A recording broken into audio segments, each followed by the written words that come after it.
Louvado seja nosso Jesus Cristo, para sempre seja louvado. Estamos reunidos em nome do Pai, do Filho e do Espírito Santo. Amém. A graça de nosso Jesus Cristo, o amor do Pai, a comunhão do Espírito Santo esteja conosco. Queridos irmãos e irmãs, boa tarde. Grava mais uma palestra de Frei Inácio Larrañaga.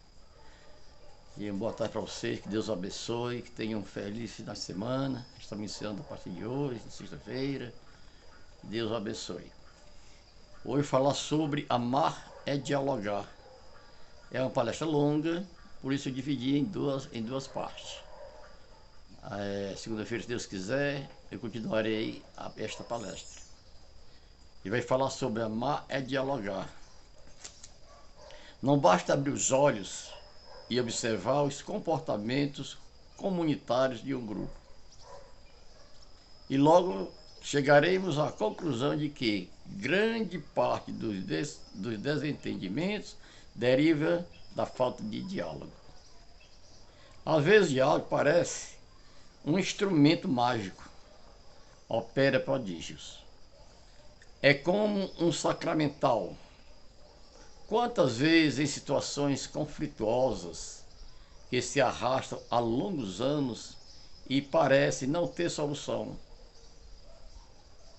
uma hora de diálogo basta para acabar com as suspeitas, esclarecer os mal-entendidos e criar um novo clima de confiança. O diálogo é uma solução quase infalível para todas as tensões que podem surgir no seio de uma comunidade. Nós sabemos como nascem os desentendimentos. Alguém faz um comentário sobre o próximo, um terceiro ouve, carrega as tintas e as transmite ao interessado. O transmissor e o destinatário do comentário superam uma intencionalidade que, na realidade, não existiu em quem fez o comentário. Abre-se assim um distanciamento que, às vezes, pode chegar a grandes proporções. Mas, se os interessados se sentarem e tiverem um breve diálogo, poderão entender-se e sentirem-se os dois aliviados. O coordenador de uma casa recebeu uma informação confusa sobre determinado irmão. A partir daí, projetou uma carga de suposições. Passou algum tempo oprimido e dominado por suspeitas sobre o irmão. Um diálogo difícil no começo, cordial no fim, resolveu tudo. O coordenador ficou impressionado consigo mesmo, vendo com que facilidade tinha tecido todo aquele tapete de suposições. Pessoas que se deixam dominar facilmente por ideias fixas e manias de perseguição precisam de maneira especial do diálogo para se livrar de suspeitas que alimentam com facilidade o seu interior. No princípio, não havia solidão. Na aurora do mundo, encontramos o homem plenamente aberto diante de Deus. O homem era como uma papoula diante do sol, de braços abertos, confiante e confidente. De fato, ao pôr do sol, todas as tardes, Deus passeava com o homem pelo jardim, como dois amigos. Deus lhe revelava seus planos e intenções, e entre os dois circulava uma corrente de grande intimidade. O ser humano nasceu dialogando. O homem também apareceu no mundo aberto para a sua companheira, para a sua descendência, para todas as criaturas a que deu nome, sinal de comunicação. Numa palavra, nasceu um diálogo fraterno e cósmico, como em um grande concerto. Sem desafios, sem desafios, com toda a criação, o homem não conhecia a solidão. Vou falar agora sobre intercomunicado. Mas chegou o pecado. O homem sentiu que o mundo de harmonia se desmoronava em seu interior. Algo importante acabava de acontecer.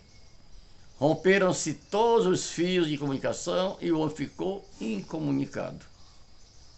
Pela primeira vez, sentiu-se solitário, como um desterrado, sentiu vergonha de si mesmo, de repente sentiu-se inimigo de todos. Ninguém estava com ele, todos estavam contra ele, a começar por Deus. O desastre tinha um epicentro, o diálogo. Naquele dia sucedeu algo inédito. Caiu a tarde. O homem escutou os passos de seu amigo, Deus, que estava passeando no jardim, como de costume. Na hora da brisa vespertina, então compreendeu que Deus não era mais seu amigo, nem interlocutor. Os liames, outrora tão fortes, estavam soltos.